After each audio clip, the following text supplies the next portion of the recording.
13:30 del mediodía. Y para mí, por más de que haya salido un poquito el sol, el día de hoy es un poco un día gris, quiero decir. Pero por suerte está Alejo Di Riccio con un halo de esperanza, un halo de luz. Está sonriendo, así que eso es un montón. ¿Cómo estás, Ale? Muy bien, hoy tenemos buenas noticias y voy a pedirle a todo el mundo, a cada uno en su casa, que el que quiera se pare, porque vamos a recibir la noticia con un aplauso que ha renunciado Christian Larsen a Parques Nacionales. Vamos.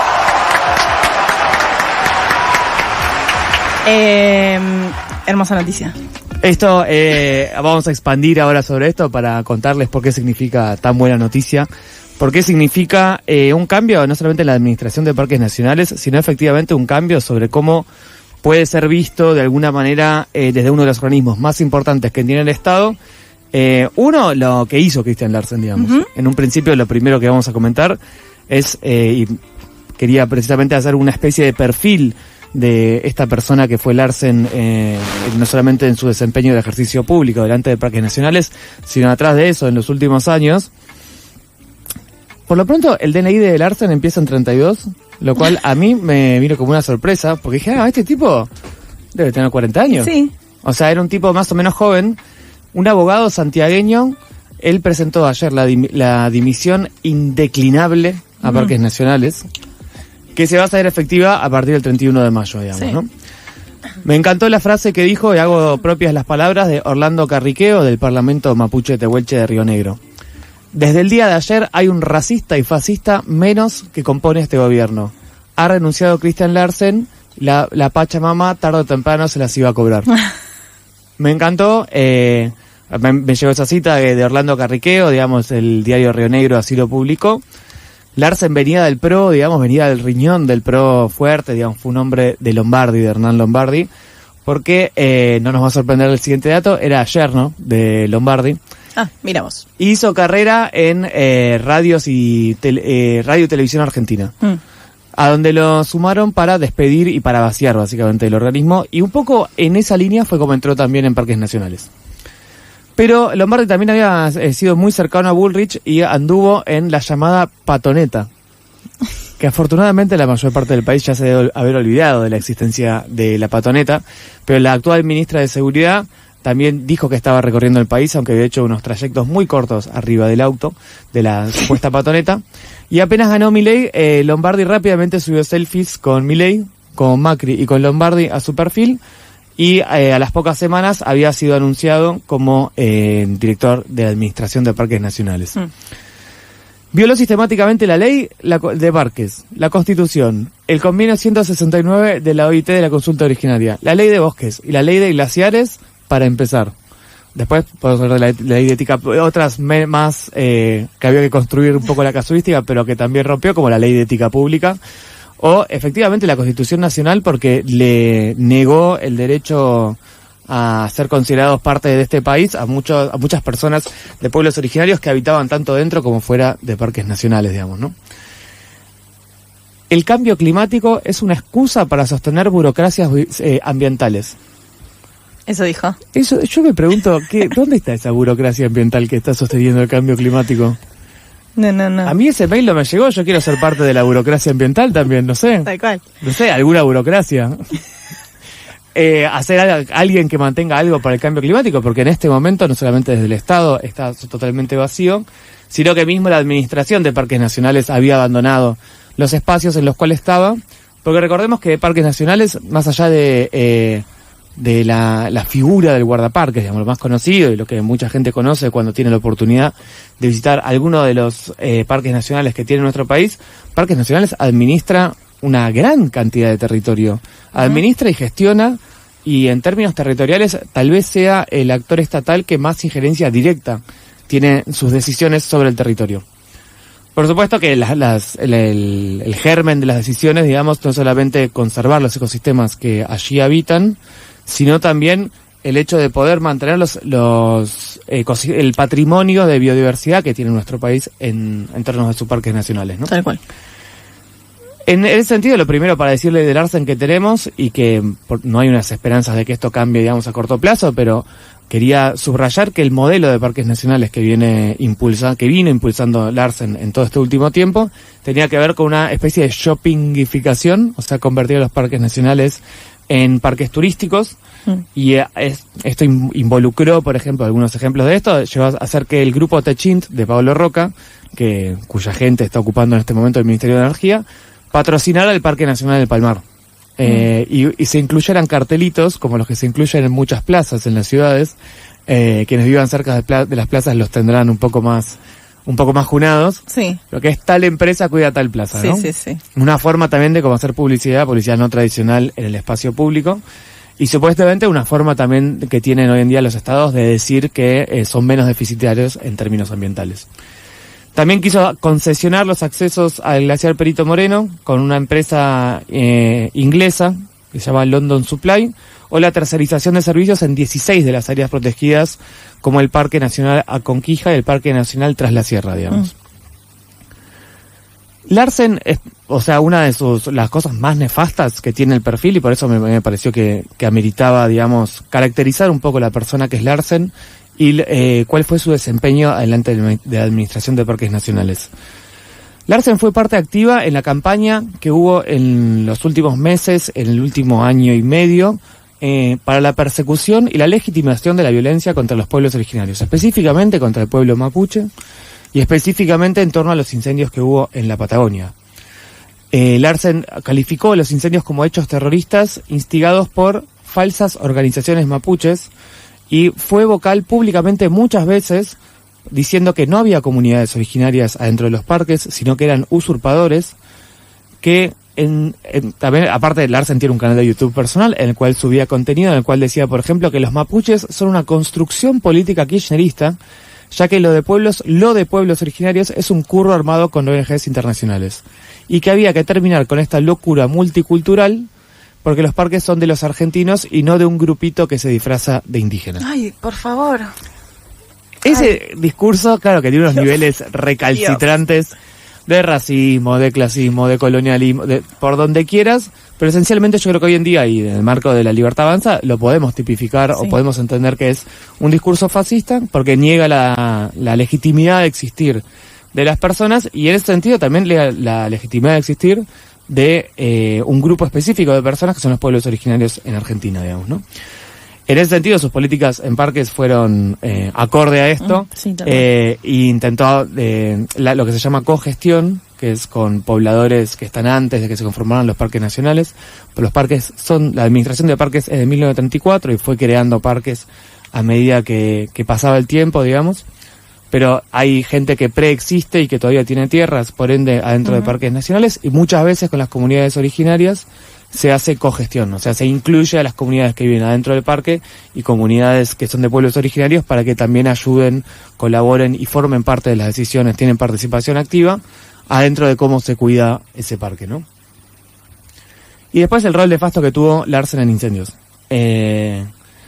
Larsen fue una de las figuras también más vocales y más presentes para negar el origen climático, el origen ambiental de los incendios, para tipificar esto que habían sido los pueblos originarios, y también al mismo tiempo vaciando y despidiendo toda la estructura que tenían muchos de los parques nacionales, ya que decenas de científicos, guardaparques y comunidades venían denunciando la persecución laboral, desde jubilaciones anticipadas hasta traslados forzosos y el acortamiento de contratos que hubo adentro de la misma estructura de parques, digamos, ¿no? Para que no sea todo un bajón y para festejar la salida de Larsen con algunas buenas líneas, traje algunos 6 puntos de los cuales se viene discutiendo de que la Administración de Parques Nacionales no solamente podríamos reparar el daño que hizo Larsen, por ejemplo en términos de haber echado muchas comunidades originarias, haber vaciado la estructura de parques, sino que también una primera línea de trabajo posible hacia adelante sería reconocer la plurinacionalidad, no solamente de muchos de los lugares donde están los parques nacionales, sino en sí desde la administración pública, y avanzar hacia niveles más altos de cogestión, allí donde hay comunidades originarias, adentro y en las zonas que rodean los parques nacionales. En ese sentido también, hoy en día se podría pensar en un financiamiento estructural mucho más grande que el que tiene Parques Nacionales a esta altura.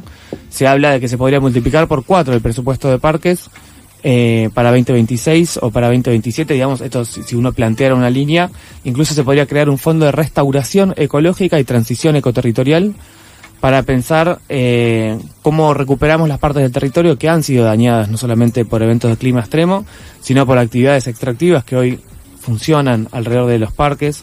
El parque, por ejemplo, el Parque Nacional Aucamahuida en Neuquén hoy en día tiene pozos petroleros adentro, digamos, por mencionar un ejemplo. El turismo comunitario, o sea, no es una locura pensar en parques que puedan ser habitados, en los que pueda haber turismo comunitario, pero no un turismo extractivo, digamos, con el que plantea Larsen, no el que plantea Larsen y que plantea la Libertad Avanza en general, ¿no? Esta visión del ambiente, solamente de cómo le podemos sacar rédito a este territorio. Y también para mí hay algo muy incisivo en cómo se piensa eso, que es que si solo pensás el ambiente como algo a ser mirado. Claro. Como si vas a un shopping a admirar cosas, como si los parques nacionales fueran un museo, ¿no? Claro. Un museo a la vieja usanza, no como nuevas concepciones de museos participativos, exploratorios, en los cuales se puede habitar, interactuar e incluso co-construir culturas, sino como esos museos prístinos, ¿no? Como esa cosa vieja de que ir a admirar de lejos, no poder tocar ni mirar, no poder oler, no poder interactuar y no poder de una manera u otra interactuar con una naturaleza que nos es propia y que al mismo tiempo la cual nos ha dado origen, digamos, ¿no? Una naturaleza de la cual formamos parte. Esa visión que incluso aparece más en las concepciones estadounidenses y anglo de parques nacionales, de parques con rutas asfaltadas para pasar con la camioneta y mirar de lejos los ciervos, ¿no? Como esa imagen muy de el paseo alrededor de un parque, ¿no? Los parques como más parecido a parques no como a parques nacionales, sino con predios conservados, sino como a parques urbanos y citadinos, ¿no? Falta ponerles una vidriera, te digo. Y bueno, en Iguazú es la cosa del trencito esta que hay en Iguazú, y al mismo tiempo lo que se construye, porque, y esto también como una línea de laburo posible, los parques nacionales hoy en día funcionan de alguna manera como centros de cultura, de formación ambiental y de educación. Son lugares en los cuales no solamente la gente que se forma para guardaparques va a hacer sus prácticas, sino que algunas, no todas, digamos, algunas prácticas científicas pueden formar parte, y hay como convenios con la Administración de Parques Nacionales para poder hacer algunas actividades que no sean invasivas, ¿no? Claro.